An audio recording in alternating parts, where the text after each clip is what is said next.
ଆପଣମାନେ ଜାଣିଥିବେ ଶ୍ରୀମଦ୍ ଭାଗବତ ସର୍ବବେଦାନ୍ତ ସାର। ସର୍ବବେଦାନ୍ତ ସାର ହିଁ ଶ୍ରୀମଦ୍ ଭାଗବତ ନିଶ୍ଚତେ ତଦ୍ରସାମୃତ ତୃପ୍ତସ୍ୟ ନାନ୍ୟତ୍ରସ୍ୟ ରୁଚି কুচি। শ্রীমদ ভাগবত সমস্ত বেদ বেদান্ত সার জিনিস। চারি বেদ উপনিষদে যত কিছু হয় তার অর্থ লইয়া ব্যাস করিল সঞ্চ।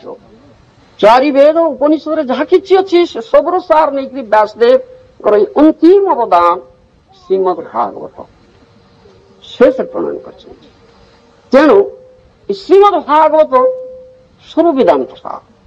ଶ୍ରୀମଦ୍ ଭାଗବତଂ ପ୍ରମାଣଂ ମୂଳଂ ପ୍ରେମା ପୁମର୍ଥ ମହା ଶ୍ରୀ ଚୈତନ୍ୟ ମହାପ୍ରଭୁର୍ମତମୀଦଂ ତତ୍ରାଦର ଆରାଧ୍ୟ ଭଗବାନ ବ୍ରଜେଶତନୟ ତଦ୍ଧାମ ବୃନ୍ଦାବନଂ ରମ୍ୟା କାଚିଦୁପାସନା ବ୍ରଜପତି ବର୍ଗେଣ ଯା କଳ୍ପିତା।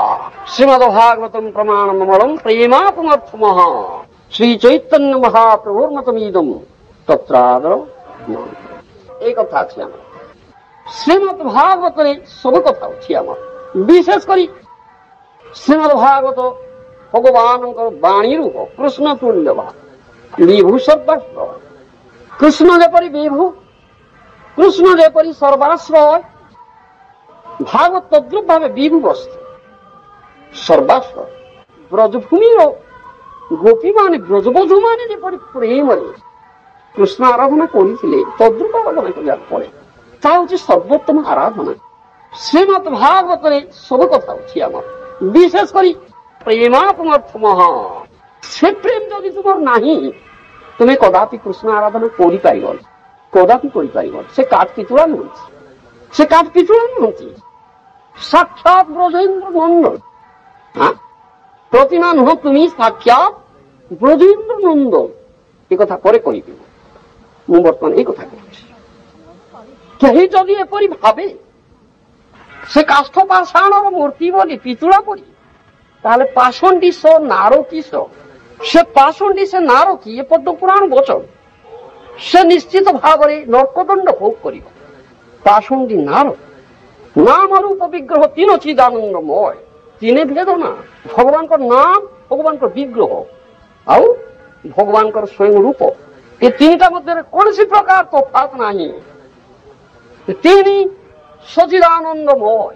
ଏ ହଉଛି ଆମର ସିଦ୍ଧାନ୍ତ, ଶାସ୍ତ୍ର ସିଦ୍ଧାନ୍ତ, ବେଦ ସିଦ୍ଧାନ୍ତ। ଯଦି କେହି ପିତୁଳା ବୋଲି ଭାବେ, କାଷ୍ଠ ପାଷାଣ বা କୌଣସି ଧାତୁର ମୂର୍ତ୍ତି ବୋଲି ଭାବେ, ସେ ଅପରାଧ କରେ। ସେ ଅପରାଧରେ ସେ ଦଣ୍ଡିତ ହୁଏ, ନଷ୍ଟ হয়, ସେ ନର୍କ যায়। ଏ ହଉଛି ଆମର ସେ ସଚିଦାନନ୍ଦମୟ। ସେ କଥା କହୁନାହାନ୍ତି, ସେ କିଛି ଦେଖୁନାହାନ୍ତି, ସେ କିଛି ଜାଣୁନାହାନ୍ତି, ଏପରି କେହି ଭାବିବା ଉଚିତ ନୁହେଁ। ସେ ସବୁ କିଛି ଦେଖୁଛନ୍ତି, ସବୁ କିଛି ଜାଣୁଛନ୍ତି, ସେ କଥା କହୁଛନ୍ତି। ଦେଖିଆ ନା ଦେଖେ ଯେନେ ଅଭକ୍ତେର ଦ, ଉଲୁକ ନା ଦେଖେ ଯେନେ ସୂର୍ଯ୍ୟର କିରଣ। ଉଲୁକ পেঁচা, সে কেবে সূর্য কিরণ দেখুনা, সে কোটরে অন্ধকার মধ্যে রহে। ইয়া বলে কোন সূর্য কিরণ দেখুনাহাନ୍ତି নাকি? যে অভক্ত, যে ভক্ত নুহে, সে দেখি পারিব না, সে জানি পারিব না সে কিপরি সচিদানন্দময় বিগ্রহ, সে কিপরি কথা করছেন, সে কিপরি ভাব গ্রহণ করছেন, সে কিপরি সেবা গ্রহণ করছেন, সে কিপরি ভাবর আদান প্রদান করছেন। এই কথা অভক্ত দেখিপারিব না। এই হচ্ছে কথা। ସେ ଉଲୁକ ସଦୃଶ, ଉଲୁକ ଯେପରି ସୂର୍ଯ୍ୟ କିରଣ ଦେଖେ ନା, ତଦ୍ରୂପ ଭାବରେ। ତେଣୁ କେହି ଏପରି ଭାବିବା ଉଚିତ ନୁହେଁ। ଯେଉଁମାନଙ୍କୁ ଅଧିକାର ମିଳିଛି, ତାଙ୍କର କିଛି ପୂର୍ବ ସ୍ୱୀକୃତି ଅଛି, ସେମାନେ ଯଦି ବିଗ୍ରହ ଅର୍ଚ୍ଚନା କରୁଛନ୍ତି, ସେମାନେ କିଛି ପୂର୍ବ ସ୍ୱୀକୃତି ଅଛି ବୋଲି ଅର୍ଚ୍ଚନାର ଅଧିକାର ମିଳିଛି ତାଙ୍କୁ। କିନ୍ତୁ ତଦ୍ରୂପ ସେବା କରିବାକୁ ପଡେ। ଆତ୍ମବତ୍ ସେବା, ଆତ୍ମବତ୍ ସେବା କରିବାକୁ ପଡେ। କାଠ ପିତୁଳା ଧାତୁର ମୂର୍ତ୍ତି ଲାଗିଆ সেবা করে অপরাধ হয়, ସେଥିପାଇଁ ନିଶ୍ଚୟ ନର୍କଦଣ୍ଡ ଭୋଗ କରିବାକୁ ପଡେ। ଏ ସ୍ୱତ ସିଦ୍ଧ କଥା। ଏଥିରେ ସାବଧାନ ହେବାକୁ ପଡେ। କସ୍ମିନ କାଳେ ପ୍ରକାର ସେବା କିଏ କରିବା ଉଚିତ ନୁହେଁ।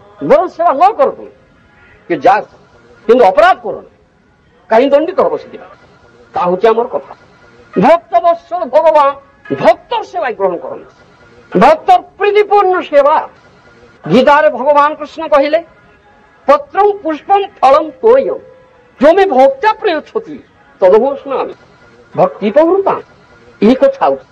ତୁମର କିଛି ନାହିଁ ତ ଠିକ ଅଛି, କୂଅରେ ତ ପାଣି ଅଛି, ନା ପାଣି ନାହିଁ, ଶୁଖି ଯାଇଛି। ତୁଳସୀ ପତ୍ର ନା? ହଁ ଭାଇ ତୁମେ ଭାରି ଗରିବ ହେଇଛ। ପତ୍ରಂ ପୁଷ୍ପମ ଫଳମ ତୋୟମ ଯୋଉମେ ଭକ୍ତା ପ୍ରୟଚ୍ଛତି ତଦଙ୍ଗ ସ୍ନାନ ଭକ୍ତି ପୂର୍ଣ୍ଣ। ତ ଭକ୍ତିରେ ପାଣି ମୁଣ୍ଡିଏ ଦଉନା, ତୁଳସୀ ପତ୍ର ଟିକେ ଦଉନା। ସେ ତ ଖୁବ ଆନନ୍ଦରେ ଗ୍ରହଣ କରିବେ। শুধু ভক্তি শুধু ভাবই দরকার, কেবল অন্য কিছু দরকার কৌশি আবশ্যকতা তোমার শুধু ভাব অছি তো ভক্তি অছি তো তুমি ভাবরে পত্রটিଏ পুষ্পটিଏ ফলটিଏ ତୋୟ ପାଣି ମୁଣ୍ଡାଇ ଦିଅ, ଦେଖ କିପରି ସେ ଗ୍ରହଣ କରୁଛନ୍ତି। ଭାବ ବିନୋଦି ଆଖାକୁ କିନ୍ତୁ ଭାବ ନାହିଁ ତ ତୁମେ ଭୂରି ପ୍ରମାଣରେ ହିମାଳୟ ପାହାଡ଼ ପରିଜନରେ କିଛି ସ୍ପର୍ଶ କରିବେ ନା। ତାଇ ପ୍ରମାଣ ବିଦୁର ଘରେ ଶାଗ ଭାଜି ଖାଇଲେ କିନ୍ତୁ ଦୁର୍ଯ୍ୟୋଧନର ପ୍ରଗାଣ୍ଡ ପରିମାଣ ଭୂରି ଭୋଜନ କିଛି ସ୍ପର୍ଶ କଲେ। ତାଇ ସବରୀ ରହିଥା ଖୋଳି ଖାଇଛନ୍ତି। ସୁଦାମାର କୋଉ କାଳର ଗମରା খুদ ভজা খাইଛନ୍ତି ছড়েইকিরি। হ্যাঁ এইসব ভাবর কথা, ভাব ନାହିଁ তো କିଛି গ্রহণ করিবে ঈশ্বর সুদ্ধ। তেণু আত্মবোধ সেবাই করা যায়। সে সর্বশক্তিমান অচিন্ত্য শক্তি বিশিষ্ট, হ্যাঁ যাহাଙ୍କର ইচ্ছা মাত্রই সৃষ্টি স্থিতি প্রলয় হয়ে যাচ্ছে। কৃষ্ণ ইচ্ছা মাত্র বলবতী, হ্যাঁ ইচ্ছাময় পুরুষ, স্বতন্ত্র ইচ্ছা শক্তি তাই সে কোন ন করিপারিবে ইচ্ছা কলে। হ্যাঁ কিন্তু সে ভক্তর সেবা গ্রহণ করিবা পাই, ভক্ত এতে প্রিয় তাঙ্কর সেবা গ্রহণ করিবা পাই সে আসি যাଉଛି। এ তো প্রমাণ বৃন্দাবନରେ ଥିଲେ ସେ କୌଣସି ବୈଷ୍ଣବଙ୍କ ଝୋଲିରେ ଥିଲେ। হ্যাঁ এঠিক কেমতি আসিগলে সে বৃন্দাবন, তাই চিন্তা করো তো এটি ভক্ত প্রভাব। ভক্ত সেবা গ্রহণ করিবা পাই সে আসଛନ୍ତି। তুমি যদি তদ্রূপ সেবা ন করিব তাহলে সে কাহিঁকি রহিবে? সে নিশ্চয় তাঙ্কর বৃন্দাবনକୁ পଳେଇଯିବେ। সে ভক্ত পাখକୁ পଳେଇଯିବେ, যে সেবা দেব তা পাখକୁ নিশ্চয় ଚାଲିବେ, সে କଦାପି ରହିବେ না। এইটা ছোট সিদ্ধ কথা। হ্যাঁ ଆମେ କହୁଛେ ଗୋପାଳ ବୃନ୍ଦାବନରେ ଶହ ଶହ ବର୍ଷ ତଳ ଧରି ମାଟି ତଳେ ପୋତି ହେଇ ପଡିଲେ, ବଡ ଯୌନ ହେଇଗଲା। ତାକୁ ଅପେକ୍ଷା କରିଛନ୍ତି ମୋର ଭକ୍ତ ମାଧବେନ୍ଦ୍ର ପୁରୀ ଆସିବ ମତେ ଉଠେଇବ। ଭକ୍ତକୁ ଅପେକ୍ଷା କରିକି ରହିଛନ୍ତି। ମାଧବେନ୍ଦ୍ର ପୁରୀ ଆସିଲା ତ ରାତିରେ ସ୍ୱପ୍ନରେ କହିଲେ ମୁଁ ଅମୁକ ଜାଗାରେ ଭୂଇଁ ତଳେ ଏତେ ଶହ ବର୍ଷ ଧରି ପୋତି ହେଇ ପଡିଛି, ବଣ ଜଙ୍ଗଲ ହେଲା, ତୁମେ ଶୀଘ୍ର ମତେ ଉଦ୍ଧାର କର। ଭକ୍ତକୁ ଅପେକ୍ଷା ରଖୁଛନ୍ତି, ଭକ୍ତ ଆସିବ ମତେ ଉଠେଇବ। କଣ তোমার শক্তি নাই? নাই তোমার সর্বশক্তি না, নিজেকে উঠিব না? হ্যাঁ তুমি উঠিবার বড় নাই নাকি? না, ভক্ত আসিব উঠেইব না। এই ভক্ত বাৎসল্য এই বড় তাৎপর্যপূর্ণ। মাধবেন্দ্র পুরী ତାଙ୍କୁ ଉଦ୍ଧାର କଲେ, ଗୋପାଳ ପ୍ରତିଷ୍ଠା କଲେ। ତା ବର୍ଣ୍ଣନା ଚୈତନ୍ୟ ଚରିତାମୃତରେ ଅଛି। ତାପରେ ବହୁ ବର୍ଷ ଧରି ମୁଁ ପୋତି ହେଇ ପଡିଲି, ମୋର ସ୍ୱର ତାପ ହଉଛି, ମଳୟ ଚନ୍ଦନ ଆଣି ଲେପିଲେ ତାପ ଯାଇକି ଶାନ୍ତି ହବ। ମଳୟ ଚନ୍ଦନ କୋଉଠି ଅଛି ନା ଜଗନ୍ନାଥ ପୁରୀରେ ଅଛି। ଯା ସେ ବୃନ୍ଦାବନରୁ ଚାଲି ଚାଲି ଜଗନ୍ନାଥ ପୁରୀ ଆସୁଛନ୍ତି, ମଳୟ ଚନ୍ଦନ ନେବେ ଲେପନ କରିବେ। କି ବର୍ଣ୍ଣନା, ସେ ବର୍ଣ୍ଣନା ମୁଁ ଦେବାକୁ ଯାଉନି, ମୋର କଥା ରହିଲା। ପଦେ ଏଇ ସମ୍ବନ୍ଧରେ କହିବି। ତଦ୍ରୁପ ଭାବରେ ସେବା କରିବାକୁ ପଡେ, ଆତ୍ମବତ ସେବା। ସେଥିପାଇଁ ଯେ ଭକ୍ତ শুদ্ধ ভক্ত বৈষ্ণব সে তদ্রূপ ভাবে সেবা করে। রাধারানী যেপরি সেবা করুଥିଲେ, যশোদা মাতা যেপরি সেবা করুଥିଲେ, তদ্রূপ সেবা କରିବା ପାଇଁ। ଶୋଇବାର ବିଶ୍ରାମ ନେବାର ସମୟ ହେଲା, କାହ୍ନୁକୁ ବିଶ୍ରାମ ଦିଆଯିବ। ସେଜ ସଜେଇ ଦିଅନ୍ତି ଯଶୋଦା ରାଣୀ, କାହ୍ନୁରେ ଶୋଇବାର ବେଳ ହେଲାଣି, ଶୋଇବା ପାଇଁ କେତେ ପ୍ରକାର ଗୀତ ବୋଲନ୍ତି, କାହ୍ନୁକୁ ଶୁଆଇ ପକାନ୍ତି। ରାତି 4ଟା ହେଲା, କାହ୍ନୁର ଉଠିବା ବେଳ ହେଲା, ଯଶୋଦା ରାଣୀ ଉଠାନ୍ତି କାହ୍ନୁ, ଉଠ ରାତ୍ରି ଅବସାନ ହେଲାଣି, କାହ୍ନୁ ଉଠ ଥାନ୍ତି। ତାଙ୍କର ମୁଖ ପ୍ରକ୍ଷାଳନ କରନ୍ତି ସୁଶୀତଳ ଜଳରେ, ସୁବାସିତ ଜଳରେ, ଦାନ୍ତ ଘଷେଇ ଦିଅନ୍ତି, ସ୍ନାନ କରେଇ ଦିଅନ୍ତି, ସୁନ୍ଦର ପୋଷାକ ପିନ୍ଧେଇ ଦିଅନ୍ତି, ମକୁଟ ଖଞ୍ଜି ଦିଅନ୍ତି, ମୟୂର ଚନ୍ଦ୍ରିକା ସେଥିରେ ଖୋଜି ଦିଅନ୍ତି, କେଡ଼େ ସୁନ୍ଦର ଚିତା ମରକରି ଲେଖି ଦିଅନ୍ତି, କାହ୍ନୁକୁ କେଡ଼େ ସୁନ୍ଦର ସଜେଇ ଦିଅନ୍ତି, ବେଣୁ ଧରେଇ ଦିଅନ୍ତି। ଏ ରାଧାରାଣୀ ସେବାଇ କରନ୍ତି। କେତେ ପ୍ରକାର ସୁମିଷ୍ଟ ଖାଦ୍ୟଦ୍ରବ୍ୟ ପ୍ରସ୍ତୁତ କରିକି ରଖନ୍ତି, ଚର୍ବ୍ୟ ଚୋଷ୍ୟ ଲେହ ପେୟ ଚତୁର୍ବିଧ ଖାଦ୍ୟ କାହ୍ନୁକୁ ଖାଇବାକୁ ଦିଅନ୍ତି। ଏହି ପ୍ରକାର କରନ୍ତି। ଦ୍ୱିପହର ହେଲା, କାହ୍ନୁ ବିଶ୍ରାମ କରିବ, ବିଶ୍ରାମ ଦିଅନ୍ତି। 4ଟା ବାଜିଲା, ଅପରାହ୍ନ ହେଲା, ପୁଣି କାହ୍ନୁକୁ ଉଠାନ୍ତି। ପୁଣି ରାତି 9ଟା ବାଜିଲା, ବିଶ୍ରାମ କରିବ, ପୁଣି ବିଶ୍ରାମ ଦିଅନ୍ତି। ପୁଣି ରାତି 4ଟା ହେଲା, ବଡି ଭୋର ହେଲା, ପୁଣି ଉଠାନ୍ତି। ତଦ୍ରୁପ ଭାବରେ ବିଗ୍ରହର ଅର୍ଚ୍ଚନା କରାଯାଏ। যে সেবা যে অর্চনা করব ওই ভাবে রাতে 9টার শয়ন আরতি করা যায়। ତତ୍ପୂର୍ବରୁ କିଛି ଭୋଜନ ଦିଆଯାଏ, ଶୟନ ଆରତି କରାଯାଏ, ଶୋଇବାକୁ ଦିଆଯାଏ। ଖଟ ପଲଙ୍କ ସେଥିପାଇଁ ଶେଜ ଇତ୍ୟାଦି ଥାଏ, ସେ ଶୋଇବେ, ତାଙ୍କୁ ଶୟନ ଦିଆଯାଏ। ତାପରେ ଆଲୋକ ନିଭେଇ ଦିଆଯାଏ, କେହି କିଛି ଗୋଳମାଳ କରିବେ ନା, କାହ୍ନୁ ଆନନ୍ଦରେ ଶୟନ କରିବେ। ରାତି 4ଟା ଉଠିଲା ହେଲା ତ ସେବକ ପୂଜକ ବା ଆରାଧନାକାରୀ ଅର୍ଚ୍ଚନାକାରୀ ସେ ତତ୍ପୂର୍ବରୁ ଉଠି ସ୍ନାନ ଶୌଚ କରି ପ୍ରସ୍ତୁତ ହେବ। କାହ୍ନୁକୁ ଉଠିଲା ବେଳେ ମନ୍ଦିର ଖୋଲିବ, ଆଲୁଅ ଲଗେଇବ, ସେଠୁ ଜାଗରଣ କରେଇବ, ସେଠୁ ଦନ୍ତ ଧାପନ କରେଇବ, ମୁଖ ପ୍ରକ୍ଷାଳନ ଦନ୍ତ ଧାପନ ଆଦି କରେଇବ। ତାପରେ କିଛି ପ୍ରସାଦ ଲଗେଇବ, ତାପରେ ମଙ୍ଗଳ ଆରତି ହବ, ଭକ୍ତମାନେ ଆସିଯିବେ, ନାମ ହବ, କୀର୍ତ୍ତନ ହବ, ନର୍ତ୍ତନ ହବ, ଆରତି ହବ, ଏ ସେବା। ତାପରେ ବିଭିନ୍ନ ସମୟରେ ବିଭିନ୍ନ ପ୍ରକାର ଅଷ୍ଟକାଳୀୟ ସେବା, ଏସବୁ ସେବା ଆତ୍ମବତ୍ ସେବା। କାଷ୍ଟପାଷାଣ ମୂର୍ତ୍ତି ପରି ସେ ତ ମତେ ଦେଇନାହିଁ, ଯିବା ଦ୍ୱୀପରେ କବାଟ ଖୋଲିବା, ନେରେ ପାଣି ଟିକେ ଢାଳିଦେରେ, କିଛି ନାହିଁ ଖାଇବାକୁ ଯା, ଏସବୁ ପାଠ ନା। ଏପରି ସେବା କର, ଏ ଦ୍ୱାରା ଅପରାଧ। ଏ କଦାପି ପ୍ରକାର ସେବା କର। ସେ କିଛି ତମକୁ ମାଗୁନାହାନ୍ତି, କିଛି ତମଠୁ ନବା ପାଇଁ ଚାହୁଁନାହାନ୍ତି। ହଁ, ଲକ୍ଷ୍ମୀ ଶତ ସହସ୍ର ସମ୍ଭ୍ରମ ସେବ୍ୟମାନ, ହଜାର ହଜାର ଲକ୍ଷ୍ମୀ ଯାଙ୍କର ସେବା କରୁଛନ୍ତି, କଣ ତମକୁ ମାଗୁଛନ୍ତି ଦିଅ ଦିଅ ନାଇଁ କି? ତମ ଖାଇବାକୁ ନ ସେ ଉପାସ ରହିଯିବେ, ଭୋକରେ ରହିଯିବେ, ମରିଯିବେ ନା କି?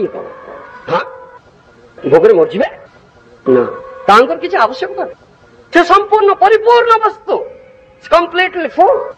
କିନ୍ତୁ ତୁମର ଉପକାର, ତୁମର କଲ୍ୟାଣ তুমি সেবা কলে পাইব বলি সে কৃপা করি তোমার সেবা ন পাই অর্চা বিগ্রহ রূপে প্রকটিত অଛନ୍ତି। কেড়ে কৃপাଳୁ ସେ ଏଥିପାଇଁ ପ୍ରକଟିତ ଅଛନ୍ତି, ନହେଲେ କି ହେଇଯିବ। ତେଣୁ ଏ ହଉଛି ଅସଲ ଭାବ, ଅସଲ ହଉଛି ହୃଦଗତ ଭାବ, ଅନ୍ୟ କିଛି କଥା ନାହିଁ। ଅସଲ ହଉଛି ହୃଦଗତ ଭାବ, ସେତିକି ନାହିଁ ତ କିଛି ନାହିଁ। এই ଭାବରେ ସେବାଇ କରିବା, ତା ନହେଲେ ଅପରାଧ ହେଇବ, ଆଉ ସେଥିପାଇଁ ନିଶ୍ଚିତ ଭାବେ ଦଣ୍ଡିତ ହବ। ଏଥିରେ କିଛି ଭୁଲ ଘଟଣା ନାହିଁ। ମୋର କହିବାର ଥିଲା କଥା, ମୁଁ ସେ କଥା କହିବି। ନାରଦ ଗଲେ ଗୋପପୁରକୁ, କୃଷ୍ଣଙ୍କୁ ଜର ହେଇଥିବାର କଥା ନୁହେଁ। ଗୋପୀ ମାନେ ତ ବିରହ ବ୍ୟଥା। ନାରଦ ଯେତେବେଳେ ଆସିଗଲେ ସମସ୍ତେ ଧାଇଁ ଆସିଲେ। ନାରଦ ମୁନି ଚାରିଆଡେ ବୁଲନ୍ତି, ଅବାଧ ଗତି ତାଙ୍କୁ, ନିଶ୍ଚୟ କୃଷ୍ଣଙ୍କର ଖବର ଇଏ ଜାଣିଛନ୍ତି। ତେଣୁ ତାଙ୍କ ପାଖକୁ ଧାଇଁ ଆସିଲେ, କୃଷ୍ଣଙ୍କର ଖବର। ନାରଦ କହିଲେ, ହଁ ମୁଁ ଖବର ନେଇକି ଆସିଛି। କୃଷ୍ଣଙ୍କର ଦେହ ଭଲ ନା, ଜୋର ହେଇଛି, ଖୁବ୍ କମ୍ପ ଜୋର ହେଇଛି, ସେ କମ୍ପୁଛନ୍ତି। ଔଷଧ ତୁମମାନଙ୍କ ପାଖରେ ଅଛି, ମୁଁ ଔଷଧ ନେବା ପାଇଁ ଆସିଛି। କଣ ଔଷଧ ନବ କୁହ, ଆମେ ଦବା ନିଶ୍ଚିତ।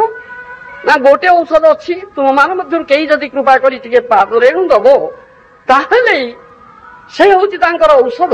ସେ ବଳି ହେଇ ପଡିଲେ ତାଙ୍କର ଜୋର ଭଲ ହେଇଯିବ। ଗୋପୀ ମାନେ କହିଲେ, ଏଇ ଔଷଧ ତ ଠିକ ଅଛି ନାରଦ, ତୁମେ କେତେ ବସ୍ତା ନବ, କେତେ ବସ୍ତା ଆଣିଛ? ସେ କହିଲା ମୋଠୁ ନିଅ, ସେ କହିଲା ମୋଠୁ ନିଅ, ସେ କହିଲା ମୋଠୁ ନିଅ, କମ୍ପିଟିସନ କଲା। ଏଥିପାଇଁ ଯଦି ଆମକୁ ନର୍କ ଯିବା ପାଇଁ ପଡେ, ତାହେଲେ ଆନନ୍ଦରେ ନର୍କ ଯିବା, ଚାଲ। ଆମର କୃଷ୍ଣ ଆରୋଗ୍ୟ ହବ, କୃଷ୍ଣ ସୁଖୀ ହୁଅନ୍ତୁ, କୃଷ୍ଣ ଭଲ ହୁଅନ୍ତୁ। ଏ ହଉଛି କୃଷ୍ଣର ପ୍ରୀତି, କୃଷ୍ଣ ପ୍ରେମ। ଯଦି ପ୍ରକୃତରେ କୃଷ୍ଣକୁ ଭଲ ପାଅ, ତାହେଲେ ତାଙ୍କ ପାଇଁ ନର୍କ ଯିବା ପାଇଁ ପ୍ରସ୍ତୁତ ହୁଅ। ଗୋପୀ ମାନେ ଯେପରି ପ୍ରସ୍ତୁତ ହେଲେ, ପାଦ ଧରି ଦେଇଗଲେ। କିନ୍ତୁ କୃଷ୍ଣଙ୍କର ଏପରି ପ୍ରୀତିପୂର୍ଣ୍ଣ ଆରାଧନା ଯେ କରେ, ସେ କାହିଁକି ନର୍କକୁ ଯିବେ? ତାଙ୍କର କାହିଁକି ବା ନର୍କ ଗତି ହବ? ଏ ହଉଛି ପ୍ରୀତିର କଥା, ଏ ହଉଛି ପ୍ରେମ। ପ୍ରୀତି ନାହିଁ ତ କିଛି ସେ ଗ୍ରହଣ କରିବେ ନା, ଏ ହେଲା ଅସଲ କଥାଟା। ତେଣୁ ଇଏ ତାଙ୍କ ଜରୁରୀଳା କରିଥିଲେ।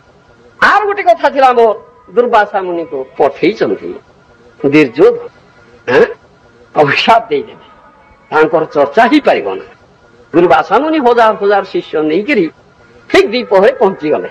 ସେତେବେଳକୁ ଦ୍ରୌପଦୀ ଦେବୀ ଭୋଜନ କରିକିରି ପାକ ପାତ୍ର ମାଜି ମୁଜିକିରି ଉଡେଇ ଦେଇ, ଆଉ କିଛି ନାହିଁ। ଧର୍ମରାଜ ଯୁଧିଷ୍ଠିର ଧର୍ମ ନୀତିରୁ ଟିକେ ସୁଧା ଘୁଞ୍ଚନ୍ତି ନାହିଁ ତ।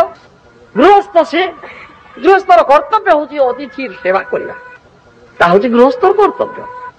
ତେଣୁ ଦୁର୍ବାସା ମୁନିଙ୍କୁ ପ୍ରଣାମ ଜଣେଇଲେ, ତାଙ୍କୁ ସ୍ୱାଗତ ଜଣେଇଲେ। ଅଭାଗ୍ୟ ଆପଣ ଆସିଲେ, ଆପଣ ଶୀଘ୍ର ଆନିକାଦି ଶେଷ କରନ୍ତୁ, କାରଣ ଦ୍ୱିପହର ହେଇଗଲାଣି, ସୂର୍ଯ୍ୟ ଅସ୍ତଗାମୀ ହେଇଯିବେ। ତେଣୁ ଆପଣ ଆନିକାଦି ଶୀଘ୍ର ଶେଷ କରି ଆସନ୍ତୁ, ଆପଣଙ୍କର ସେବା ଆମେ କରିବା, ପ୍ରସାଦ ଆପଣଙ୍କୁ ଦବା, ଭୋଜନ ଦବା। ସେ ଗଲେ ଗାଧେଇବା ପାଇଁ ଶିଷ୍ୟମାନଙ୍କ ସହ। ଦୁର୍ବାସା ମୁନି ଭାରେଣି ପଡିଲା ଦ୍ରୌପଦୀଙ୍କର, ଦ୍ରୌପଦୀଙ୍କୁ ତ ଦବା ପାଇଁ ପଡିବ ନା। କିନ୍ତୁ କିଛି ଦ୍ରୌପଦୀ ଦବା ଅବସ୍ଥାରେ ନାହାନ୍ତି ନା, ଦ୍ରୌପଦୀ ଖାଇସାରିଲେଣି ହାଣ୍ଡି ଗୁଡେଇ। ମାଜିକି ରଖି ଚର୍ଚ୍ଚା କରିପାରିବେ ନା। କିଏ ରକ୍ଷା କରିବ ବିପଦରୁ? ବିପଦ ଭଞ୍ଜନ କରି ଯେ କି ତାଙ୍କୁ କୁରୁସଭାରେ କୋଟି ବସ୍ତ୍ର ଦାନ କରିଥିଲେ, ତାଙ୍କର ମାନ ରଖିଥିଲେ, ତାଙ୍କ ଛଡା କିଏ ମତେ ଏ ବିପଦରେ ରକ୍ଷା କରିବ? ତେଣୁ ତାଙ୍କୁ ସେ ଆତ୍ମ ଭାବରେ ଆହ୍ୱାନ କଲେ। ଭଗବାନ କୃଷ୍ଣ ସାଡୁ ଧାଇଁ ଧାଇଁକିରି ଆସୁଛନ୍ତି, ଡାକି ଡାକିକିରି ଆସୁଛନ୍ତି, ଦ୍ରୌପଦୀ ଦ୍ରୌପଦୀ ମତେ ଭାରି ଭୋକ, କଣ ଅଛି ଖାନା ଖାଦ୍ୟ ଦିଅ ମୁଁ ଖାଇବି। ଏ ଡାକି ଡାକି ଆସୁଛନ୍ତି। ଦ୍ରୌପଦୀ ଯେମିତି ଦେଖିଲେ କୃଷ୍ଣ ଧାଇଁ ଧାଇଁକିରି ଆସୁଛନ୍ତି, ଡାକୁଛନ୍ତି କୃଷ୍ଣକୁ ଭାରି ଭୋକ, ଖାଇବାକୁ ଦିଅ। ଦ୍ରୌପଦୀ କହିଲେ ଆଜ୍ଞା ଟିକେ ମୋ କଥା କିଛି ମୁଁ ତୁମ କଥା କିଛି ଜମା ଶୁଣିବି ନା, ଆଗ ଖାଇବାକୁ ଦିଅ ତାପରେ ଶୁଣିବି କଥା। ଏଇ କଥା କହିଲେଣି, ବିଚିତ୍ର କଥା। କିରେ ସେଇ ଖାଇବା ତ ହଉଛି ସମସ୍ୟା, ସେଇଥିପାଇଁ ତ ମୁଁ ଡାକୁଛି, ପୁଣି କହିଲେଣି ମତେ ଖାଇବାକୁ ଦିଅ। ଆଜ୍ଞା କିଛି ଖାନା ନାହିଁ, ଖାନା ମୋ ପାଇଁ ନାହିଁ, ନିଶ୍ଚୟ କିଛି ଅଛି। ଦେଖ ଦେଖ ଦେଖ ତୁମ ହାଣ୍ଡି କୁଣ୍ଡି ଟିକେ ଦେଖ, କିଛି ନିଶ୍ଚୟ ମୋ ପାଇଁ ଅଛି। ନାହିଁ ବୋଲି କହିଲେ କି ହବ? ଏଇ କଥା ସର୍ବନ୍ତର୍ଯ୍ୟାମୀ, ସବୁ କଥା ଜାଣନ୍ତି ତ ସର୍ବଜ୍ଞାତା। ସେଦିନ ଶାଗ ରାନ୍ଧିଥିଲେ, ପରମରେ ଶାଗ କରିଥିଲେ, ଗୋଟାଏ ପତ୍ର ସେ କଡରେ ଲାଗିଛି, ସେଇଟା ଘଷି ମାରିକି ଛାଡି ନେଇ ଗୋଟେ ପତ୍ର ଅଛି। ତେଣୁ ଯେତେବେଳେ ସେଇଟାକୁ ପଲମଟାକୁ ଅଛି ତ ସେଇ ପତ୍ରଟାକୁ ନେଇକିରି ପାଟିରେ ପକେଇ ଗିଲାସେ ପାଣି ପିଇ ଦେଇକିରି ହାକୁଡି ଉପରେ ହାକୁଡି ଛାଡିଦେଲେ, ଆଉ ସନ୍ତୁଷ୍ଟ ହେଇଗଲେ। ଗୋଟାଏ ଶାଗ ପତାରେ ବନବାସେ ଯୁଧିଷ୍ଠିର ଶାକ। କୃଷ୍ଣ ସନ୍ତୁଷ୍ଟ ହେଇଗଲେ ତ ଗାଧଉଛନ୍ତି ଦୁର୍ବାସା ମୁନି ତାଙ୍କର 1000 ଶିଷ୍ୟ। ପେଟ ସବୁଠୁ ଭାରି ହେଇଗଲା, ଆଉ ଜଳରୁ ଉଠି ପାରୁନାହାନ୍ତି। ଶିଷ୍ୟମାନେ କହିଲେଣି ଗୁରୁଜୀ, ଗୁରୁ ମହାରାଜ, ପେଟ ତ କଣ ବହୁତ ଭାରି, ଆମେ ତ ଉଠି ପାରୁନୁ। ଦୁର୍ବାସା କହିଲେ ଆରେ ତଦ୍ରୁପ ତ ମୋର ଅବସ୍ଥା। କୃଷ୍ଣ ଗୋଟେ ଶାଗ ପତା ଖାଇକିରି ହାକୁଡି ଉପରେ ହାକୁଡି ଛାଡି ଯେତେବେଳେ ସନ୍ତୁଷ୍ଟ ହେଇଗଲେଣି, ଆଗୁ ଆଙ୍କର ଭୋକ କୋଉଠି ଅଛି ଯେ, ପେଟ ତ ଭାରି ହେଇଗଲାଣି। ଯସ୍ମିନ୍ ତୁଷ୍ଟେ ଜଗତ୍ ତୁଷ୍ଟ। ସૌଠୁ ମନେ ପଡିଗଲା, ଆରେ ରେ ପାଣ୍ଡବ ମାନେ ବୈଷ୍ଣବରେ ପୂର୍ବରୁ ମନେ ଅଛି ଅମ୍ବରୀଶ ମହାରାଜ ବୈଷ୍ଣବ ଥିଲେ, ତାଙ୍କୁ ଅବମାନନା କରିଥିବା ହେତୁ ବିଷ୍ଣୁ ଚକ୍ର କିପରି ଧାଇଁଥିଲା ଦୁର୍ବାସା ମୁନିଙ୍କ ପଛରେ, ସେଇଟା ମନେ ଅଛି। ଆରେ ବୈଷ୍ଣବ ଅବମାନନା, ଭକ୍ତ ଅବମାନନା ଭଗବାନ କୃଷ୍ଣଙ୍କର ଅସହ୍ୟ হয়, ତାହା କୃଷ୍ଣ ସହ୍ୟ କରିପାରନ୍ତି ନା। ତୁମେ କୃଷ୍ଣଙ୍କୁ ଗାଳି ଦଉ ନା, ତମେ ମାର ନା, ସେ ଶୋଇବେ। ତୁମେ କୃଷ୍ଣଙ୍କୁ ଗାଳି ଦିଅ, ମାର, ଗୋଇଠା ମାର, ଶୋଇବେ। চলো। কিন্তু বৈষ্ণব অবমাননা, ভক্ত অবমাননা অসহ্য, তাই সহ্য করিপারিবে না। এ হচ্ছে তাঙ্কর ভক্ত বৎসলতা। ভৃগু কষিকি বৈঠাটা লগাইলা ছাত্রী দেখলে,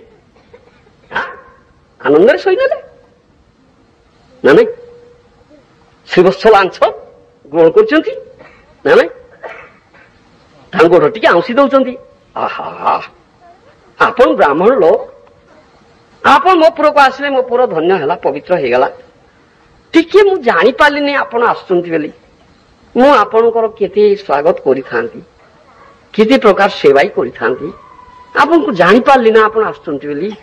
ଆହା, ଆପଣଙ୍କର ଏ କୋମଳ ପାଦ, ମୋର ଏ ପଥର ଠାରୁ କଠିନ ହୃଦୟ, ଏଥିରେ କେତେ ବାଧା ହେଇଥିବ ଆପଣଙ୍କ ପଦଟାକୁ, ହୋ ପାଦଟାକୁ ଆଉଁସି ଦଉଛନ୍ତି। ଇ କଥା କିଏ କରିବ? ଗୋଇଠା ମାଡ଼ ଖାଇକି। କିନ୍ତୁ ଭକ୍ତ ଅବମାନନା ସହନ୍ତି ନା, সেই ভক্ত বৎসল ভগবান, তাই অসহ্য হয়, বিষ্ণু চক্র অপমান হয়। সে কথা মনে ଅଛି ଦୁର୍ବାସା ମୁନିଙ୍କର, ଅମ୍ବରୀଶ ମହାରାଜଙ୍କର ଅବମାନନା। ତେଣୁକରି ଆରେ ଆରେ ପାଣ୍ଡବ ମାନେ ବୈଷ୍ଣବରୀ, ଚାଲ ଚାଲ ପଳି ଚାଲ ପଳି ଚାଲ ପଳି ଚାଲ, ଧାଇକିରି ପଳି ଚାଲୁଥିଲେ, ଆଉ ଫେରୁନାହାନ୍ତି।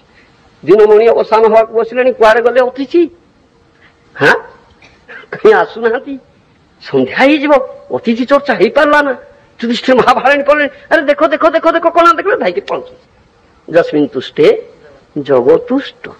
ଯୋଉ କୃଷ୍ଣ ସନ୍ତୁଷ୍ଟ ହେଲେ ସମଗ୍ର ଜଗତ ସନ୍ତୁଷ୍ଟ ହେଇଯାଏ। ଏ ହଉଛି ଆମର ସ୍ୱତଃସିଦ୍ଧ କଥା। ତେଣୁ ତାଙ୍କର ସନ୍ତୋଷ ବିଧାନ ହିଁ ଆମର ଏକମାତ୍ର କାମ୍ୟ, ଏକମାତ୍ର ଦରକାର ଅଛି। ଆଉ ତାଙ୍କର ସନ୍ତୋଷ ଶୁଦ୍ଧ ପ୍ରେମ ବା ଭକ୍ତିରେ କେବଳ। ସେଥିପାଇଁ ବିଶେଷ କିଛି ଆବଶ୍ୟକତା ତୁମର ନାହିଁ। ଯଦି କିଛି ଅଛି, ଯାହା କିଛି ଅଛି ସବୁ ତାଙ୍କର ସେବାରେ ଲଗାଅ। ହଁ, ସବୁ ଲଗାଅ ତାଙ୍କର ସେବାରେ, କାରଣ ସବୁ ତାଙ୍କର ଜିନିଷ। ତୁମର କୋଉ ଜିନିଷ ଅଛି କହିଲ ଦେଖି, କହିଲ ଗୋଟାଏ ଏଇ ଜିନିଷଟା ମୋର, କହିପାରିବ ତୁମର କୋଉଟାଏ ଜିନିଷ? ଏପରି କିଛି ଜିନିଷ ନାହିଁ ଯାହାକୁ তুমি କହିବ ଏଇଟା ମୋର ବୋଲି ଅଛି। ସବୁ ତ ତାଙ୍କ ঈশাবাস্যম ইদম সর্বং, ঈশোপনিষদ প্রথম মন্ত্রে কুହାଯାଉଛି ସବୁ ଈଶ୍ୱରଙ୍କର, ସବୁ ଭଗବାନଙ୍କର। ସେ ତ ସୃଷ୍ଟିର ଉତ୍ସ, ସବୁ ତାଙ୍କର ବସ୍ତୁ। ତୁମର কি ଅଛି? আমার বলিতে প্রভু আর কিছু না, আমার কহিবার কিছু জিনিস ওইটি নাই। আমি তো তাঙ্কর না, তুমি তোমার নাই, আমি তাঙ্কর, আমি তাঙ্কর দাস। কৃষ্ণ নিত্য প্রভু, জীব নিত্য দাস। সে আমার নিত্য প্রভু, আমি তাঙ্কর নিত্য দাস। তাঙ্কর সেবা আমার একমাত্রই ধন্দা, আমার অন্য ধন্দা কিছু ନାହିଁ। এই হচ্ছে আমার কথাটা। যে ଯୋଉ ପରିସ୍ଥିତିରେ ଯୋଉ ଭାବରେ ଯେପରି ଭାବରେ ଅଛି, ଭଗବାନ ତାକୁ ଯେପରି ଭାବରେ ଯେମିତି ଯାହା ଦେଇଛନ୍ତି, ସେଇ ପରିସ୍ଥିତିରେ ସେଇ ଭାବରେ ରହିକରି ସେ ସେବା କରିପାରିବ। କିଛି ଅସୁବିଧା ନାହିଁ, କୌଣସି ଅସୁବିଧା ନାହିଁ। ଅସଲ ତୁମର ଶୁଦ୍ଧ ଭାବ ହିଁ ଦରକାର, ଆଉ କିଛି ଦରକାର। ସବୁ ତାଙ୍କର ସେବା ଲଗାଅ, ଦେଖ ସେ କିପରି ସନ୍ତୁଷ୍ଟ ହଉଛନ୍ତି। କୃଷ୍ଣଙ୍କୁ ଦେଲେ କିଛି ସରିଯାଏ ନା। କୃଷ୍ଣ କାହାରି ଋଣୀ ହୁଅନ୍ତି ନା, ହଜାର ଗୁଣରେ ସେ ଫେରାନ୍ତି। ସେ କାହାରି ଋଣୀ ହୁଅନ୍ତି ନା, ତାହା ହେଉଛି ବୈଶିଷ୍ଟ୍ୟ ତାଙ୍କ।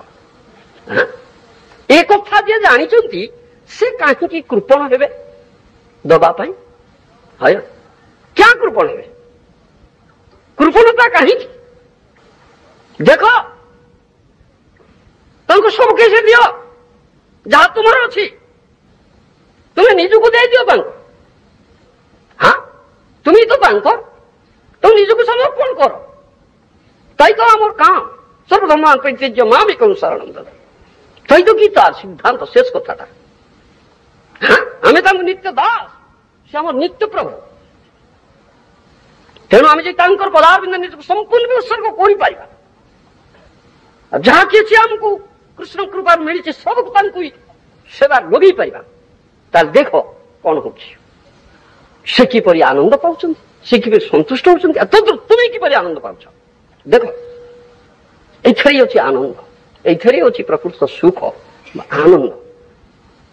ଦୁଃଖର କାରଣ ଆମେ ତାଙ୍କୁ ଦଉନୁ ବୋଲି, ଆମେ ତାଙ୍କ ସେବା କରୁନୁ ବୋଲି, ଆମେ ସବୁ ମୁଁ ମୋର ଆମର ଆମର କରୁଛୁ ବୋଲି ଏ ହେଲା ଦୁଃଖ। ଏ ଦୁଃଖର ମୂଳ କାରଣ, ଅନ୍ୟ କାରଣ କିଛି ନାହିଁ ଏଠି। କୃଷ୍ଣର ଜିନିଷକୁ ଆମେ ମୋର କହୁଛେ, ଆମେ ତାକୁ ଉପଭୋଗ କରିବାକୁ ଚାହୁଁଛେ, ତେଣୁ ଆମେ ଅପରାଧ କରୁଛେ। ଅନ୍ୟ ଜିନିଷକୁ ମୋର କହିବା ମାନେ ଯିଏ କରେ ସେ ଚୋର হয়। ଗୀତାରେ କହିଲେ ସ୍ତେନ ଏ ବସ, ହି ଯେ ଥିପ୍, ସେ ଚୋର। ସମସ୍ତେ ଚୋର, ସମସ୍ତେ କହୁଛେ ମୋର। ଅଥ ଗୃହ କ୍ଷେତ୍ର ସୁତାତ୍ମବିତି ଜନସ୍ୟ ମୋହଂ ଅହଂ ମମେତି। ଅହଂ ମମେତି, ମୁଁ ମୋର, ଏ ହଉଛି ମୋହ।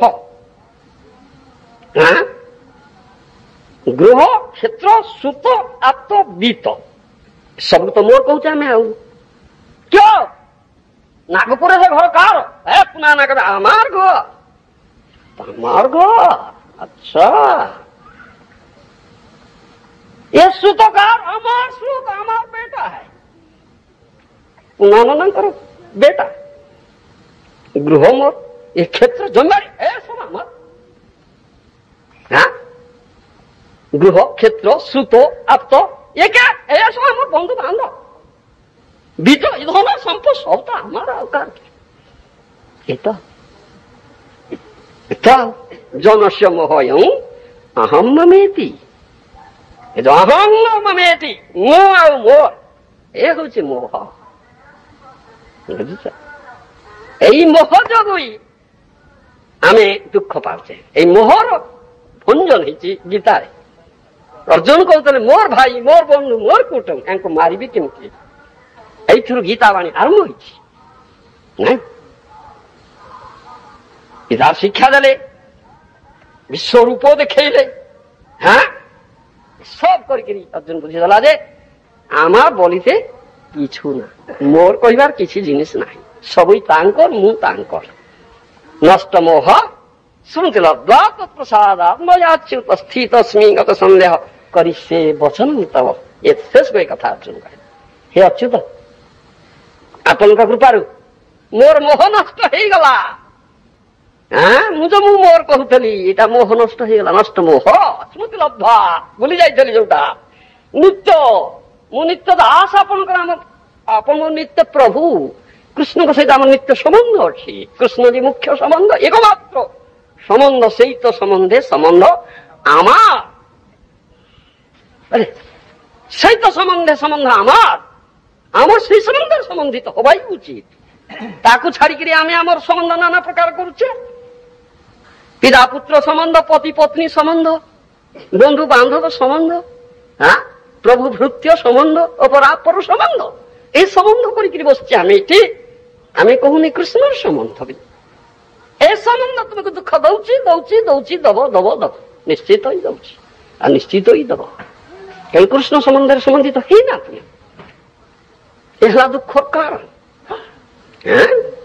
तेणु अर्जुन से सुख कथा कहे नष्ट मोह लब्धा प्रसादात् मयाच्युत स्थितस्मि गत संदेह जेते संदेह थिला सब दूर हो गला करी से वचन तब वर्तमान आपण कथा करिबे युद्ध करी मारिबे मारला आनंद देला कृष्ण को एवं सब किसी पाइला जत्र जोगेश्वर कृष्ण जत्र पार्थधन जत्र श्री विजय भूति ध्रुवा नीतिर्मतिर्मम ए शेष कथा सुनी देले संजय धृतराष्ट्र हाँ सब पाइले विजय से माने विजयी हेले लक्ष्मी सेठी गले श्री विजय भूति ऐश्वर्य सेठी रही ध्रुवा नीति समस्त सदगुण सब रहा तुम पक्षे कि ना धृतराष्ट्र कृष्ण जोठी सेठी सब इटाई कथा तेणु मु बेस कह ना तुम काम कर ये हूँ आमर कथा एकमात्र संबंध होती कृष्ण कृष्ण संबंध आम समस्ते संबंधित हवाई उचित ये बड़ तात्पर्यपूर्ण कथा एक साधारण लोक बुझीपार ना कृष्ण संबंध में कि संबंध हवा से कहबी तेरे कहवा पूर्व जो माने भक्त महाजन साधु महाजन जो माने भगवान को जानती भक्त ही भगवान को जाने आ कि भगवान को जानी पारे ना हूँ प्रकाश सर्वस्व जोग माया समावृत मूढ़ नाभि जाना एक कथा भगवान कहते गीतार मूढ़ मूर्ख लोक मत जापर ना जोग माया द्वारा समावृत होइछे हाँ सबुठारे मु प्रकाशित हुए ना केवल भक्त पाखरे से प्रकाशित होता भक्त तांको जानी पारे भक्त पाखरे निजक लुचई छपई से पारंती ना हाँ स्तंभरे भक्त प्रहलाद महाराज देखले ता बापटा देखी पाला नहीं ना त्रिपुर विजयी हिरण्यकशिपु हाँ नृसिंह देव बाहरले ना तेणु भक्तर चक्षु एपरी तस्याम न प्रणश्यामी शौच में न प्रणश्यति ये गीतार कहते से मोर दृष्टि अंतराल न थाए ना मु तार दृष्टि अंतराल न थाए से भक्त मते देखु थाए मु तांको देखु थाए भक्त जहां जहां नेत्र पड़े तहां कृष्ण स्फुरे एपरी भक्तर चक्षु हाँ जो ठीक चाहूचे से तो कृष्ण देखी बसे सेमतिया चक्षु पाई प्रेमांजन छुरित भक्ति विलोचनेन संत सदैव हृदयेषु विलोकयन्ति जस्याम सुंदरं अचिन्त्य गुण स्वरूपं गोविंदं आदि पुरुषं तमहं भजामि ये कथा ब्रह्म संगीता ये चक्षु भक्ति चक्षु प्रेमांजन छुरित कृष्ण प्रेम रूप को लगे आखिरे भक्ति चक्षु जे लाभ करी से अंतर्बहित से सुंदर श्याम सुंदर रूप को देखुची हाँ भीतर देखुची बाहर ही देखुची सर्वत्र ही देखुची से ए चक्षु नहीं तो तुम्हें कृष्ण दर्शन करी पारिबो ना से प्रेम चक्षु प्रेमांजन छुरित भक्ति चक्षु दरकार तेणु भक्त ही देखुची भक्त ही जानुची भक्त पाखरे प्रकाशित होती ना हूँ प्रकाश सर्वस्व ଆଉ କୋଉଠି ସେ ପ୍ରକାଶିତ ହଉନାହାନ୍ତି ଯଦିଓ ସେ ସର୍ବତ୍ର ବିଦ୍ୟମାନ ଅଛନ୍ତି ତୁମର ଭକ୍ତି ଚକ୍ଷୁ ନଥିଲେ ତୁମେ ଭକ୍ତ ନ ହେଇଥିଲେ ତୁମେ ତାଙ୍କୁ କଦାପି ଦେଖି ପାରିବ ନା ବୁଝିପାରିଲେ? ତେଣୁ ଭକ୍ତ ହିଁ ଭଗବାନଙ୍କୁ ଦେଖୁଛି, ଭକ୍ତ ହିଁ ଭଗବାନଙ୍କୁ ଜାଣୁଛି, ଭକ୍ତ ପାଖରେ ଭଗବାନ ପ୍ରକାଶିତ ହଉଛନ୍ତି, ଆଉ ଭକ୍ତ ହିଁ ସେ ତତ୍ତ୍ୱ ପରିବେଷଣ କରୁଛି। ତେଣୁ ସାଧୁ ମହାଜନ, ଭକ୍ତ ମହାଜନ ଯୋଉମାନେ, ସେମାନେ ଯୋଉ କଥା ହିଁ କହିଛନ୍ତି, ସେ କଥାଟା ଆମକୁ ମାନି ନେବା ପାଇଁ ପଡିବ। আমার বলিতে প্রভু আর কিছু নাই, আমার বলিতে প্রভু আর কিছু নাই, তুমি আমার মাত্র পিতা বন্ধু ভাই, তুমি আমার মাত্র পিতা বন্ধু ভাই, বন্ধু দ্বারা সুত সুতা তব দাসী দাস, বন্ধু দ্বারা সুতা সুতা তব দাসী দাস, সেই তো সম্বন্ধে সবে আমার প্রয়াস,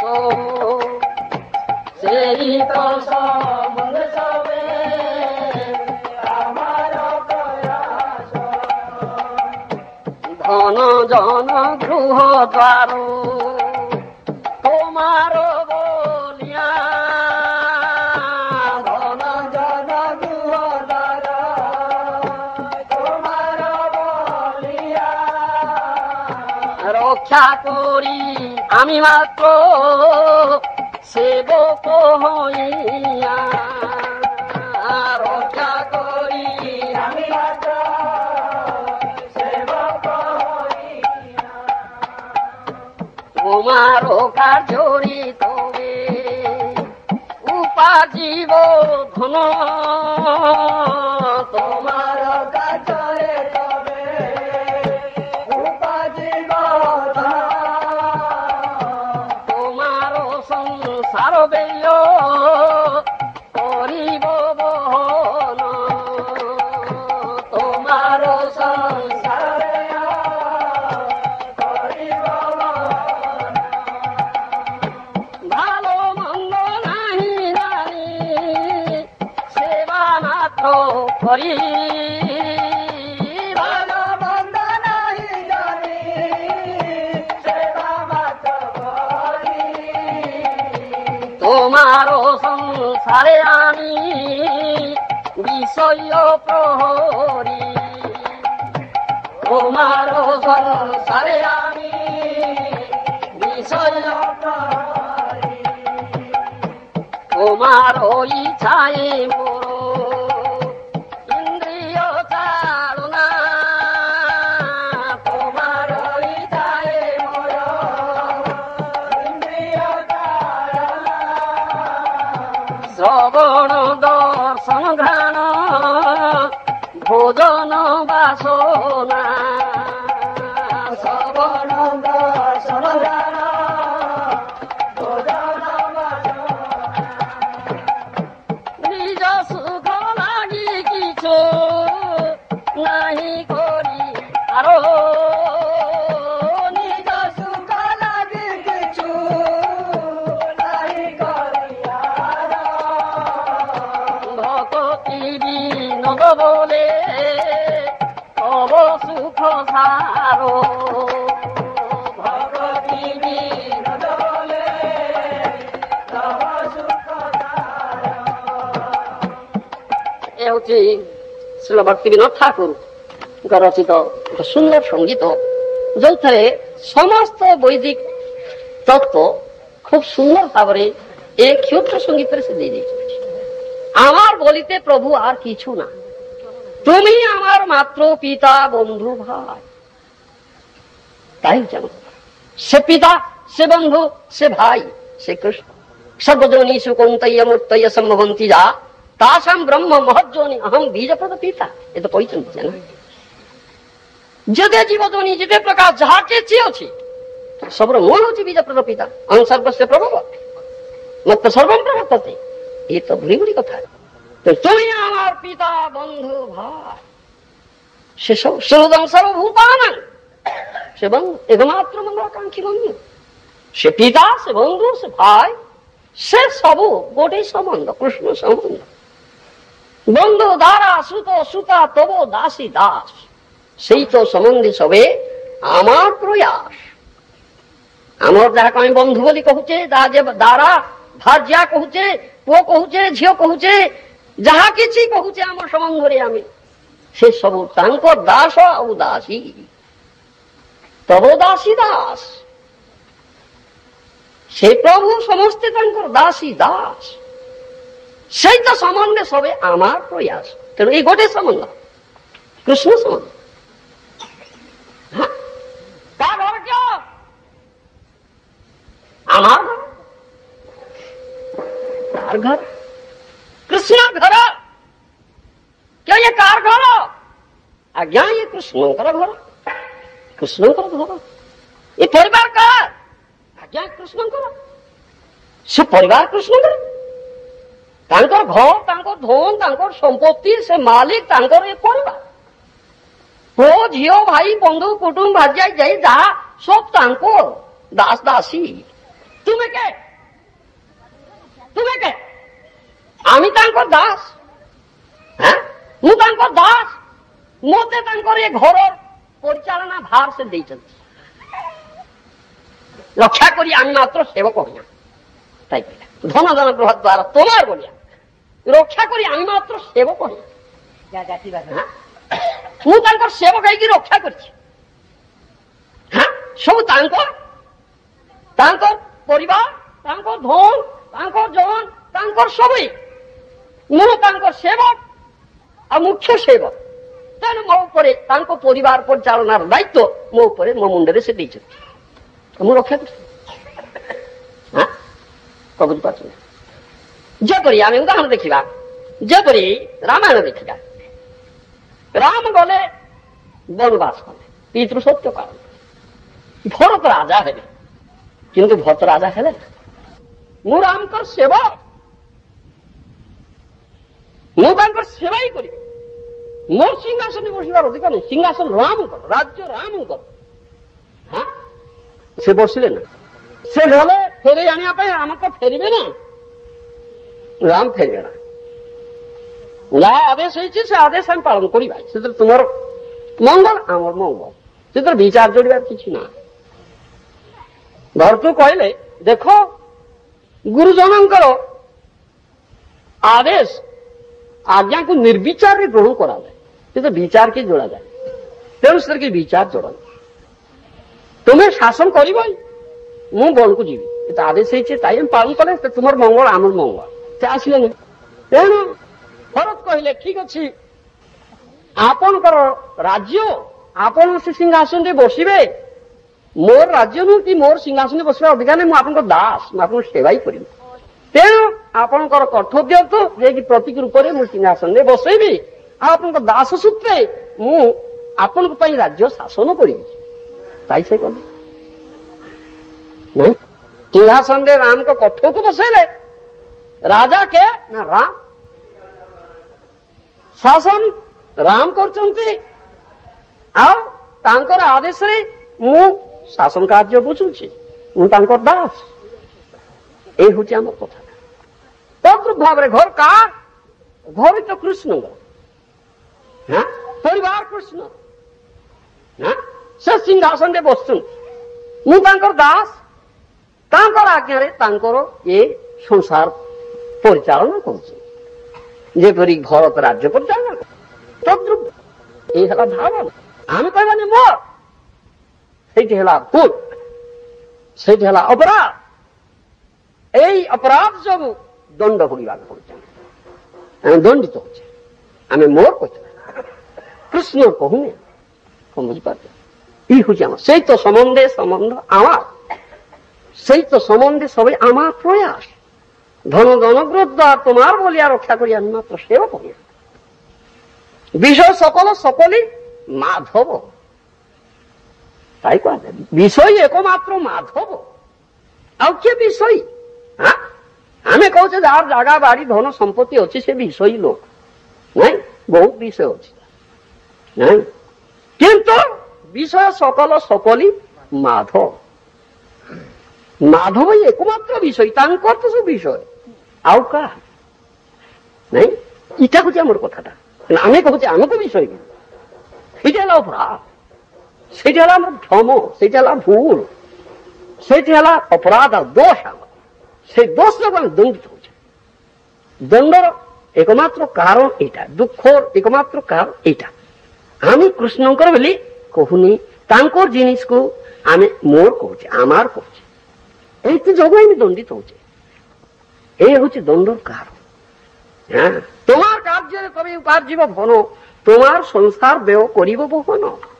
যে গৃহস্থ, যে পরিবার সম্ভালুଛନ୍ତି, হ্যাঁ, সে ধন ରୋଜଗାର କରିବେ ପରିବାରର ବ୍ୟୟ ବହନ କରିବା ପାଇଁ, ତାଙ୍କୁ ଧନ ରୋଜଗାର କରିବା ପାଇଁ ପଡିବ। ବ୍ରହ୍ମଚାରୀ, ବାନପ୍ରସ୍ଥୀ, ସନ୍ନ୍ୟାସୀ ଏମାନେ ଧନ ରୋଜଗାର କରନ୍ତି ନା, ଏମାନେ ଧନ ରୋଜଗାର କରନ୍ତି ନା, ଗୃହସ୍ଥ ହିଁ ଧନ ରୋଜଗାର କରିବ।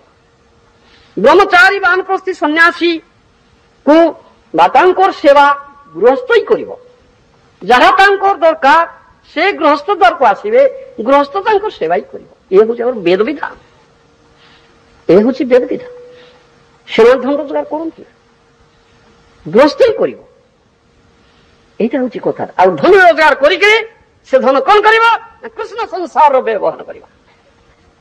କୃଷ୍ଣ ସଂସାରର ବ୍ୟୟ ବହନ କରିବା ପାଇଁ ତୁମେ ସାଧୁ ଉପାୟରେ ଧନ ରୋଜଗାର କର ଏବଂ ତାଙ୍କ ସଂସାର ବ୍ୟୟ ବହନ କର, କିଛି ଅସୁବିଧା ହବ না। এইসব কথা আমার ভালো মন্দ নাই জানি সেবা মাত্র করি, তোমার সংসারে আমি বিষয় উপরে হই। তুমি ভাল করছি কি মন্দ করছি সে বিচার করা মোর কিছু আবশ্যকতা নাই। ମୁଁ ଆପଣଙ୍କ ସେବା ହିଁ କରୁଛି। ଅଙ୍ଗାନି ଯସ୍ୟ ସକଳେନ୍ଦ୍ରିୟ ବୃତ୍ତିମନ୍ତି ପଶ୍ୟନ୍ତି ପାନ୍ତି କଳୟନ୍ତି ଚିରଞ୍ଜୀବନ୍ତି। ଆରେ ଭଗବାନ ଯେକୌଣସି ଅଙ୍ଗରେ ଯେକୌଣସି କ୍ରିୟା କରିବେ ବାପା, ସେ ଆଖିରେ ଅନେଇକିରି ଖାଇଦେବେ, ବୁଝିପାରୁଛ? ଇକ୍ଷଣ କରିକିରି ଖାଇଦେଲେ। ହାତ ଲଗେଇ ପାଟି ଲଗେଇବା ଦରକାର ତାଙ୍କର, କାହିଁକିନା ଯେକୌଣସି ଇନ୍ଦ୍ରିୟ ସାହାଯ୍ୟରେ ଯେକୌଣସି କ୍ରିୟା କରିପାରିବେ। ଅଙ୍ଗାନି ଯସ୍ୟ ସକଳେନ୍ଦ୍ରିୟ ବୃତ୍ତିମନ୍ତି, ଯେତେ କଥା, କାରଣ ସେ ଭଗବାନ, ଚକା ଚକା ଅଖିରେ ଭଗବାନ, ସେ ଜଗନ୍ନାଥ ଚାହିଁଛନ୍ତି। ଭୋଗ ମଣ୍ଡପରେ କେତେ ଭୋଗ ରହୁଛି, ସେ ଚାହିଁକିରି ସବୁ ଖାଇଦେଲେ। ଆଚ୍ଛା ଖାଇଦେଲେ, ତାହେଲେ ତ ପାତ୍ର ଗୁଡାକ ସବୁ ଖାଲି ହେଇଯିବ। ହୋ ଏତ ଖାଲି ହଉନା, ଠିକ ରହିଛି ସେମିତି ଖାଇଲେ। ଆରେ ବାପା, ସେ ଖାଉଛନ୍ତି କିନ୍ତୁ କୃପା ଭରି ଦଉଛନ୍ତି ମୋର ସେବକ ମାନଙ୍କ ପାଇଁ, କୃପା ଭରିଦେଲେ। ତେଣୁ ସେ ପାତ୍ର ସବୁ ଭରପୁର ହେଲା ପ୍ରସାଦ, ତା ନାଁ ହେଇଗଲା ପ୍ରସାଦ, ତାପରେ ମହାପ୍ରସାଦ। ତାକୁ ଅନ୍ୟ କଥା କୁହାଯିବ ନା, କାରଣ ସେ ଜଗନ୍ନାଥଙ୍କ ପ୍ରସାଦ, ଜଗନ୍ନାଥଙ୍କ କୃପା, ଗୋପାଳର ପ୍ରସାଦ, ଗୋପାଳର କୃପା। ଏଇଟା ଇଏ ହଉଛି ତତ୍ଵ ଆମର। ଇ ଭାବରେ ଗ୍ରହଣ କରାଯାଏ। ମହାପ୍ରସାଦ ଗୋବିନ୍ଦେ ନାମଦମ ଭଣି ବୈଷ୍ଣବ। ତାକୁ ଯଦି ଅନ୍ୟ ଭାବରେ ଗ୍ରହଣ କରିନେବ, ପ୍ରାକୃତ ବିଚାର ଯୋଡ଼ିଦେବ, ତାହେଲେ ତ ଅପରାଧ। ତା କରାଯାଏ। এই হল ভাব। প্রত্যেক ক্ষণ, প্রতি কার্যরে, প্রত্যেক ক্রিয়ারে সে ভগবত সম্বন্ধ আমার, সব ভগবানকে সম্বন্ধ। এই তো সম্বন্ধে সম্বন্ধ আমার, এইটাই করা যাও। ইট ইজ প্রাকটিক্যাল, পুরাপুরি বাস্তব। তোমার দৈনন্দিন জীবনের এক আচরণ করো, দেখো কেমতি হচ্ছে। তাই আমি করুন, আমার জ্ঞান নাই, আমার অনুভব নাই, আমার কিছু নাই। আমি মূর্খ, আমি অজ্ঞ, আমি মোহগ্রস্ত, আমি সব আমার আমার কହୁছে। সব ইন্দ্রিয়ারাম হইছে আমি, সব ইন্দ্রিয়র বশবর্তী হইছে আমি। আমার শরীরের প্রীতি, ইন্দ্রিয়র প্রীতি পাই আমি সব কাম করছি, কৃষ্ণ প্রীতি পাই। এথিযোগু আমি দণ্ডিত হচ্ছে, আমি দণ্ড পাচ্ছি, আমি দুঃখ পাচ্ছি। দুঃখালୟରେ ମାୟାକୃତ କାରାଗାରରେ ପଡିକିରି, ବନ୍ଦୀଶାଳାରେ ପଡିକିରି ବନ୍ଦୀ ହେଇକିରି ଛାତ ଖାଉଛ। ମାୟା ଛାତ ଲଗାଉଛି। ଏଇ ହେଲା କାରଣ। ଯେତେବେଳେ କୃଷ୍ଣ ଚେତନା ଜାଗ୍ରତ ହବ, ତାଙ୍କୁ ଚେତନାରେ ସବୁ କ୍ରିୟା କରିବ, ସେତେବେଳେ ମାମେ ବଜେଇ ପ୍ରବର୍ତ୍ତନ୍ତି ମାୟାମୀ ତାନ୍ତରନ୍ତି। ସମ୍ପୂର୍ଣ୍ଣ ରୂପେ କୃଷ୍ଣଙ୍କ ଶରଣତ୍ୱ ଆଚରଣ କରିବ, ମାୟାର ଦ୍ୱାର ଖୋଲିଯିବ, ବନ୍ଦୀଶାଳାର ଦ୍ୱାର ଖୋଲିଯିବ। ଯା ବାପା ଚାଲ ଯା, ଚାଲ ଯା, তোর বন্দী ଆଉ ନାହିଁ, ତୁ ବନ୍ଦା ବନ୍ଦୀ ମୁକ୍ତ ହେଇ। ତାଇ କଥାଟା। ତେଣୁ ନିଜ ସୁଖ ଲାଗି কিছু ନାହିଁ କରିବା, ভকতি বিনোদ বলে তব সুখ সার। ତେଣୁ ନିଜର ଇନ୍ଦ୍ର ପ୍ରୀତି, ନିଜର ସୁଖ ପାଇଁ କିଛି କରିବା ନାହିଁ। ତାର ସୁଖ, ଗୋପାଳର, ଗୋବିନ୍ଦର, ଜଗନ୍ନାଥଙ୍କର ସୁଖ, ତାଙ୍କର ପ୍ରୀତି ବିଧାନ ପାଇଁ ସବୁ କିଛି କରାଯିବା ଉଚିତ। ତବ ସୁଖ ସାର। ତାହେଲେ ଦେଖ ଏଇ ପ୍ରକୃତ ସୁଖ କେମିତି ମିଳୁଛି। ପ୍ରକୃତ ଆନନ୍ଦ କିପରି ମିଳୁଛି ଆଉ ସେ କଣ ଦଉଛି କେମିତି ଭାବରେ ଦଉଛି। ସେଥିପାଇଁ ଲକ୍ଷ୍ମୀ ସଦସହସ୍ର ସମ୍ଭ୍ରମ ସେବ୍ୟମାନ ହଜାର ହଜାର ଲକ୍ଷ୍ମୀ ନାହାଙ୍କର ସେବାଇ କରୁଛନ୍ତି। ସେ କୃଷ୍ଣ, ସେ ଗୋପାଳ, ସେ ଗୋବିନ୍ଦ, ସେ ଜଗନ୍ନାଥ ସେ ଗରିବ ନୁହନ୍ତି, ଦରିଦ୍ର ନୁହନ୍ତି। ନାରାୟଣ କେବେ ଦରିଦ୍ର ନୁହନ୍ତି। ଦରିଦ୍ର ନାରାୟଣ କହିବାଟା ହଉଛି ବୋଗସ। ଦରିଦ୍ର ଲୋକ ନାରାୟଣ ନୁହନ୍ତି କି ନାରାୟଣ ଦରିଦ୍ର, ବୁଝିବ। ତମେ କେବଳ ତାଙ୍କ ସେବା ପାଇଁ ଉନ୍ମୁଖ ହେଲେ ସେ ଦେବେ କଣ ଦଉଛନ୍ତି ଦେଖ, ତା ନହେଲେ ହବ। ଟିକେ ଯଦି ଅଳ୍ପ ସାମାନ୍ୟ ଭାବରେ ତୁମ ହୃଦୟରେ ନିଜର କିଛି ଭୋଗ କାମନା ରହିଯିବ, ତେବେ ସେ କିଛି ଦେବେ ନା। ଯାହା ଦେଇଛନ୍ତି ତାଇ ନଷ୍ଟ ହେଇଯିବ। ଏହି ସ୍ୱତ ସିଦ୍ଧ। ସବୁ ତାଙ୍କୁ ଦିଅ, ସବୁ ତାଙ୍କର ସେବା ଲଗାଅ, ଆଉ ଦେଖ ସେ ତୁମକୁ କେମିତି ପ୍ରତିଦାନ ଦଉଛି। ତା ହଉଛି କଥା, ବୁଝିପାରୁଛ। ଏଇ ସ୍ୱତ ସିଦ୍ଧ କଥା, କିଛି କଥା ହିଁ ଏ ହଉଛି ଆମର ଗୀତା ଭାଗବତ ପ୍ରଭୃତି ସମସ୍ତ ଆମେ ଥାଇ କଲେ। ସେଇଥିପାଇଁ କିଛି ହବ ନାହିଁ। ସବୁ ଆମର ତୁ ଯାହା ଅଛି ଚାଲି ଯାଉଛି।